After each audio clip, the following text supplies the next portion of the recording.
Hello, this is Tony Heller from RealClimateScience.com. At the end of January, I posted this tweet.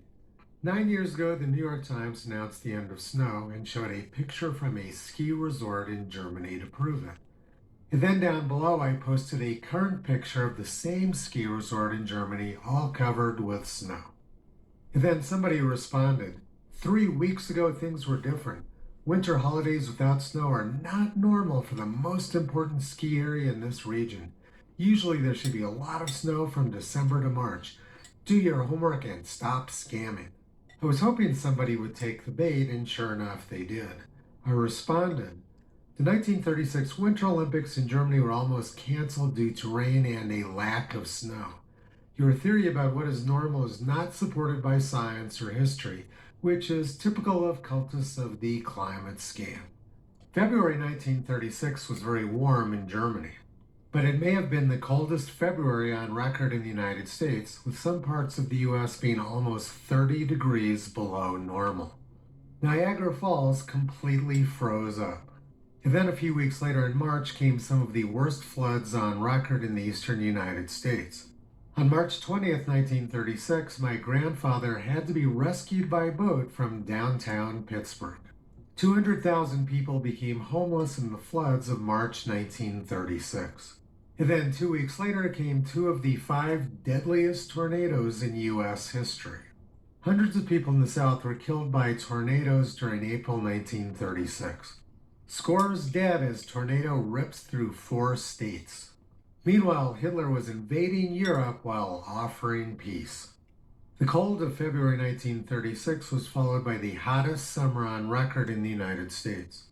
During 1936, almost 10% of afternoon temperature readings in the United States were over 95 degrees Fahrenheit or 35 degrees Celsius.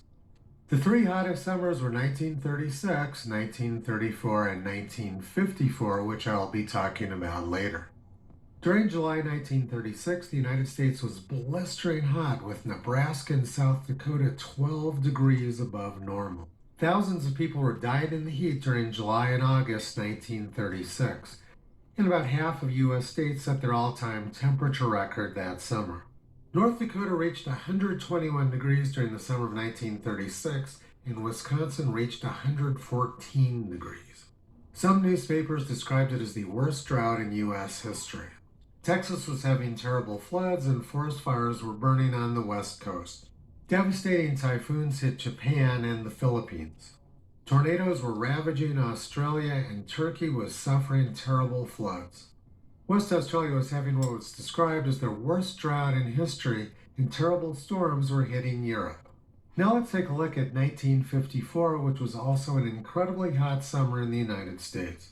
February 1936 may have been the coldest February on record in the United States, but February 1954 was the warmest on record in the western U.S. On February 8, 1954, Boulder, Colorado reached an incredible 79 degrees. For the entire month of February 1954, Boulder averaged 61 degrees, which is 14 degrees above normal. And on February 8, 1954, it was 88 degrees at San Diego. That's almost 15 degrees above their average summer temperature. During 1954, most of the United States was in drought. During the summer of 1954, the last two major hurricanes to hit New England struck within 2 weeks of each other. 1954 was a really bad year, but the last 20 years have been the quietest on record for severe storms in New England. At the beginning of October 1954, there was an incredible heat wave in the Carolinas with temperatures over 100 degrees.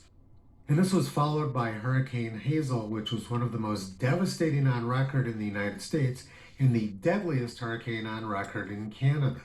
But never mind the record quiet for severe storms in the northeastern United States.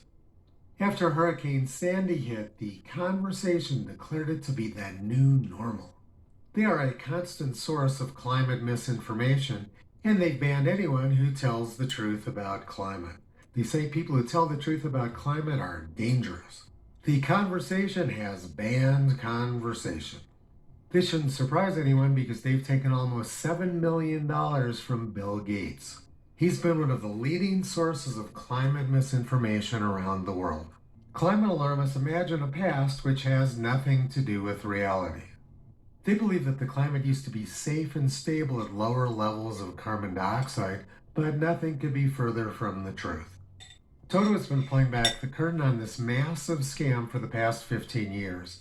You can visit him, Kyrie Caesar, Toki Upala, and the four new puppies on the web at realclimatescience.com.